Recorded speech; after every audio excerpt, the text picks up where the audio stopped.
बेबाक होकर हम बोले। हम किसी भी पार्टी के चमचे के तौर पे हम नहीं हों, या ये नहीं कि हमारे ऊपर एक जागीरदाराना एक कब्ज़ा हो कि जो पार्टी बोले हम वही बोले। हमें हक लगता हो तो हम बोले, चाहे किसी भी मुसलमानों के मुद्दे पे हो तब, या गैर मुसलमानों के मुद्दे पे हो, देश के हित में जो बात हो उसको बोले। पार्टी के खिलाफ जाएंगे तो पार्टी निकाल देंगे, निकल जाए, कोई बात नहीं है। अभी जो देश में जो राजनीति चल रही है वो ध्रुवीकरण की राजनीति है, पोलराइजेशन की है, और एक विशेष जो पार्टी है उसको वोट इसीलिए दिया जाता है कि ताकि मुसलमानों के खिलाफ ज़्यादा से ज़्यादा जहर उगला जाए। अगर हम एक ख़ास मुसलमानों की पार्टी बनाकर अगर हम चाहें कि हम यहाँ पॉलिटिक्स कर लें तो मेरे समझ से ये बेहतर नहीं है। ये नौजवान जो हैं वो एजुकेशन से बहुत दूर हैं, और जब ज़ाहिर एजुकेशन नहीं होगा तो आप हर फील्ड में पिछड़ते चले जाएंगे। तो हमारा इस्लाम भी यही बताता है कि मुसलमानों को तालीम पर बहुत ज़ोर देना चाहिए, और तालीम के साथ साथ अब जिस मुल्क में रहते हैं उस मुल्क से हमें मोहब्बत करना चाहिए।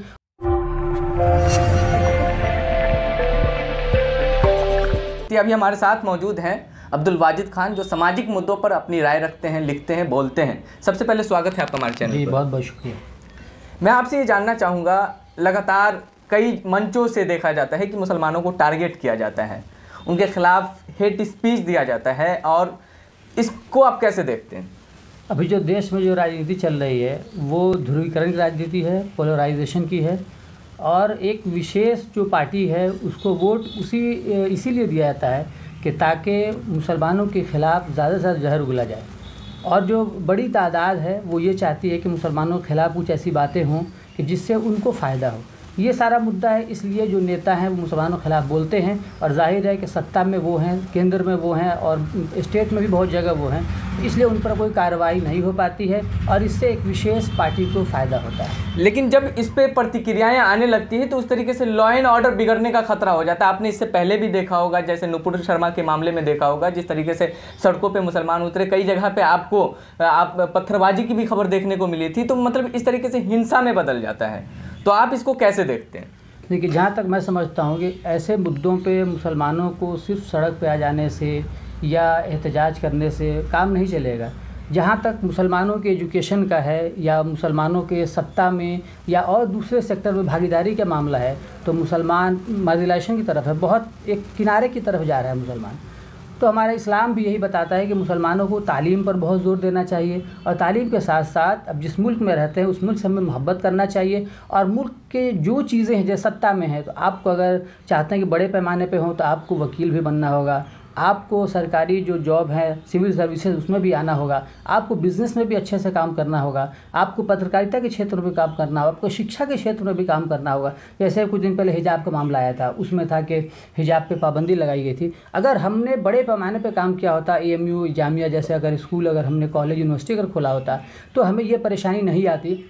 इस पर जो मुसलमान जिन्होंने बड़ा नाम किया, वो नेता हों या जो कुछ भी हों, उनको वोट्स या उनको राज्यसभा वगैरह इसीलिए मिलता है ताकि वो मुस्लिम बैकग्राउंड से हैं। लेकिन उन लोगों ने इस तरह कोई बड़ा काम नहीं किया कि हर स्टेट में कम से कम 2-4 इस तरह की यूनिवर्सिटी खोलते, ताकि वहाँ पे आप चाहते कि अपने पहनावे के हिसाब से आप चाहते तो पढ़ाई लिखाई कर सकते थे। स्टूडेंट पर वैसा नहीं होता। लेकिन अभी जो चल रहा है हमारे यहाँ, हमारे जो मुस्लिम तबके में नौजवान जो हैं वो एजुकेशन से बहुत दूर हैं, और जब ज़ाहिर एजुकेशन नहीं होगा तो आप हर फील्ड में पिछड़ते चले जाएंगे। आप हाई एजुकेटेड नहीं होंगे तो फिर आपको कहीं भी बढ़िया से जॉब नहीं मिलेगा। सिविल सर्विसेज में आप, हालांकि पहले से अब देख रहा हूँ कि परसेंटेज काफ़ी बढ़ा है, आपकी भागीदारी आपके कम से कम आबादी के हिसाब से तो होनी ही चाहिए, वो अभी तक नहीं। लेकिन मैं ये जानना चाहूँगा, चूँकि आप कह रहे हैं कि मुसलमानों को हायर एजुकेशन की तरफ आना होगा और एडवोकेट, UPSC, सिविल सर्विसेज इस सब की ओर आना तो होगा, लेकिन कैसे ये संभव होगा? ये संभव तब होगा कि जब मुसलमानों में जो लोग भी पहले से आगे हैं, यानी जो लोग पहले से सिविल सर्विसेज में जो लोग काम कर रहे हैं, रिटायर्ड जो IAS IPS ऑफिसर्स हैं, या यूनिवर्सिटी से जो लोग काफ़ी बड़ी तालीम हासिल कर चुके हैं, जो डॉक्टर्स हैं या जो नेता हैं, इन सब को जिम्मेदारी लेनी होगी। सिर्फ अपने घर, अपनी फैमिली तक महदूद नहीं रहना होगा। आप जहाँ हैं वहाँ आपको बढ़कर काम करना होगा।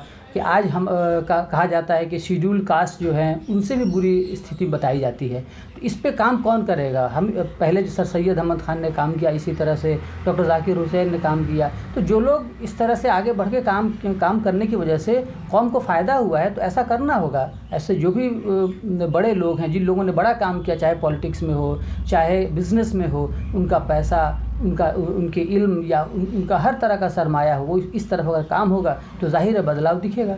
तो सियासत की ओर आनी चाहिए मुसलमान? सियासत की ओर बिल्कुल आना चाहिए, मुसलमानों को सियासत में भी आना चाहिए। मुसलमानों को अब ये है कि अब किस तरह की सियासत आप करते हैं।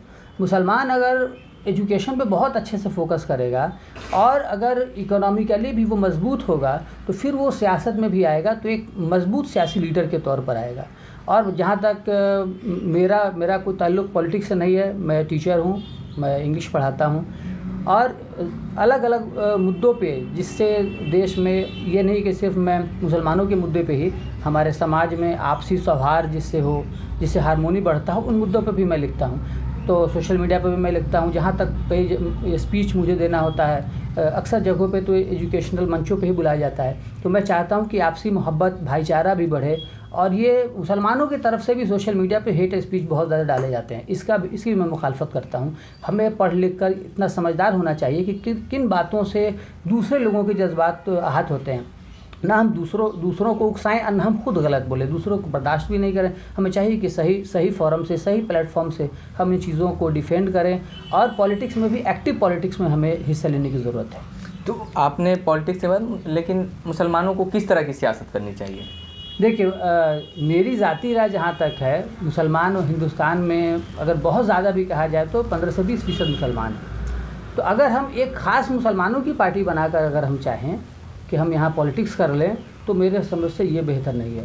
हमें पॉलिटिक्स का मतलब ये है कि हम मजबूती के साथ किसी भी पार्टी में हो, अगर हमारा अच्छा रोल है, हम जिस इलाके से आते हैं, जिस पार्लियामेंट जो हमारा है या असेंबली क्षेत्र है, उस क्षेत्र पर अगर हम अच्छा काम करते हैं और बढ़िया काम करें, किसी भी पार्टी से हैं, और बेबाक होकर हम बोले, हम किसी भी पार्टी के चमचे के तौर पे हम नहीं हों, या ये नहीं कि हमारे ऊपर एक जागीरदाराना एक कब्ज़ा हो कि जो पार्टी बोले हम वही बोले। हमें हक लगता हो तो हम बोले, चाहे किसी भी मुसलमानों के मुद्दे पे हो तब, या गैर मुसलमानों के मुद्दे पे हो, देश के हित में जो बात हो उसको बोले। पार्टी के खिलाफ जाएंगे तो पार्टी निकाल देंगे, निकल जाए, कोई बात नहीं है, हम छोड़ देंगे। कोई ज़रूरी नहीं है कि हम जो ऐसी पार्टी हो जिसको लगता हो कि हम हक बोलने वाले, सच बोलने वाले और कौम के लिए, समाज के लिए, इस देश के लिए, फिर उनका मनसब चला जाएगा, अगर चला जो होगा वो चला जाएगा। ये डेमोक्रेसी है और डेमोक्रेसी में जनता मालिक होती है।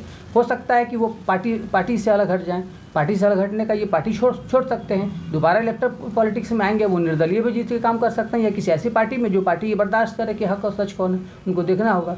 लेकिन पॉलिटिक्स से अलग हट के भी हमारा काम नहीं हो सकता। तो उनका जनाधार टूट जाएगा अगर पार्टी से हटेंगे तो। पार्टी से हट जाएंगे, अगर आप काम करते हैं जनता के लिए, आप अच्छा काम करते हैं, आपका ज़मीनी आप नेता हैं, तो आप अलग हट के, मैंने देखा है, मेरा ज़ाती तजर्बा है कि मैं अपने इलाके से भी मैंने देखा है कि वैसे लीडर जो जनता से जुड़े हुए हैं, अगर वो निर्दलीय भी खड़ा होते तो जीत जाते हैं। मैं बहुत सारे नेता जहाँ तो 4-4, 5 बार निर्दलीय जीत कर गए हैं, MP में भी गए, MLA में भी गए।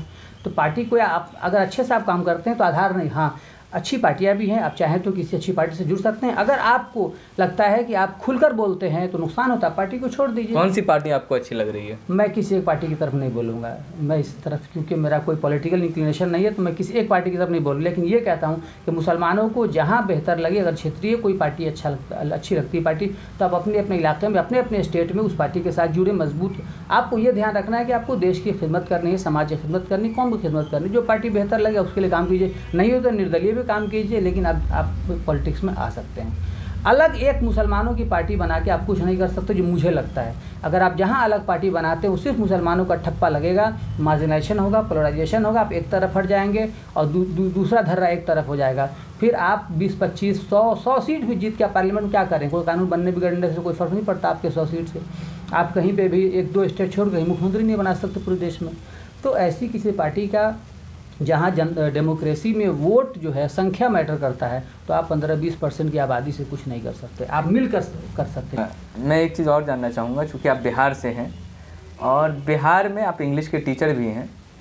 इंग्लिश अंडर मैट्रिक कंपलसरी नहीं है, क्योंकि यही वजह है कि जब बच्चे बाहर जाते हैं तो उनको ये चीज़ें फेस करनी होती हैं। तो ये बहुत पहले इसको ख़त्म किया गया था। तो अभी सरकार को इंग्लिश या कम्युनिकेशन डेवलप करने के लिए क्या कदम उठाने चाहिए? देखिए, ये तो बहुत बड़ा मुद्दा है। मेरा पिछला इंटरव्यू भी हुआ था खबर अड्डा पे, उस इंटरव्यू में भी यही मुद्दा था कि बिहार में इंग्लिश कंपलसरी क्यों नहीं है। पता नहीं, ये बहुत ही घटिया सियासत है। इसमें मैंने देखा कि बिहार में जो भी पढ़े लिखे लोग हैं और जो बहुत एक्टिव इस मामले सोशल मीडिया पे अक्सर मुहिम चलाते हैं कि इंग्लिश को कंपलसरी किया जाए। आप मैट्रिक के बाद आते हैं बाहर में या अपने बिहार में भी अगर पढ़ाई करते हैं तो 11th-12th में इंग्लिश कंपलसरी है। और अगर बाहर आते हैं, आप किसी भी यूनिवर्सिटी में एडमिशन लेते हैं या किसी भी स्ट्रीम से, आप चाहते हैं डॉक्टर बनना, इंजीनियर बनना, आप चाहते हैं मैनेजमेंट करना चाहते हैं, आप चाहते हैं मीडिया के क्षेत्र में काम करना चाहते हैं, किसी एक भाषा को लेकर, दो भाषा को लेकर, आप जितनी भाषा ज़्यादा आप जानते हैं वो आपके लिए एक वेपन, हथियार के तौर पर काम करता है। आपको एक पिलर देता है कि आप ज़्यादा से ज़्यादा मजबूत अपनी बुनियाद रख सकें। तो इंग्लिश को कंपलसरी नहीं करके ये बिहार सरकार इस मामले में बहुत ही गलत डिसीज़न ही पहले से आ रहा है। और नीतीश कुमार यही बोलते हैं कि शिक्षा के क्षेत्र में बहुत अच्छा काम किया, पहले से काफ़ी तब्दीलियां भी आई हैं, लेकिन इस ओर पता नहीं क्यों नहीं उनका ध्यान है कि अभी तक उन्होंने इंग्लिश को कंपलसरी नहीं किया है। ये बहुत बच्चे बाहर आते हैं 10th तक, 11th में ऐसे बच्चे आते हैं जिनको अपना टेक्स्ट जो रीड आउट नहीं कर पाते। जब बाहर यूनिवर्सिटी में आते हैं तो उनको बहुत मुश्किल होता है। पहले 6 महीना में तो इंग्लिश पढ़ना समझना होता है, सर्वाइव करना होता है, फिर आगे चल के जो उनका अपना कोर्स है, जो सिलेबस है, वो पढ़ना होता है। तो ये बहुत ही अफसोस की बात है। और अगर मेरी बात सत्ता के गलियारों तक पहुंचती है, बिहार सरकार के कोई MLA MP आइए हों, उनको कब कोई आवाज़ तक नहीं उठाता। क्या करूं, ज़्यादातर तो अनपढ़ लोग को हम चुनकर भेजते हैं, तो हम जैसे लोगों को चुनकर भेजेंगे उनसे उम्मीद भी हम क्या लगा सकते हैं। तो ये बहुत ही एक अफसोस की बात है कि बच्चे जब बाहर आते हैं पढ़ने के लिए, उन बच्चों को ताना भी सुनना पड़ता है। इंग्लिश नहीं आता, जाहिर सी बात है। आप अगर आते हैं बड़े शहरों में आते हैं, मेट्रोपॉलिटन सिटीज़ में आते हैं, तो पूरे भारत से लोग होते हैं वहाँ पे, स्टूडेंट होते हैं, बल्कि दुनिया से भी आते हैं। वहाँ पर इंग्लिश में आप अगर कमज़ोर हैं तो आप अपनी सलाहियत के बावजूद भी आप बैक बेंच पे बैठते हैं। कई बार बच्चे ड्रॉप आउट हो जाते हैं, कॉलेज छोड़ के भाग जाते हैं इंग्लिश की वजह से। इस तरफ सरकार का ध्यान नहीं होना, ये बहुत बड़े अफसोस की बात है।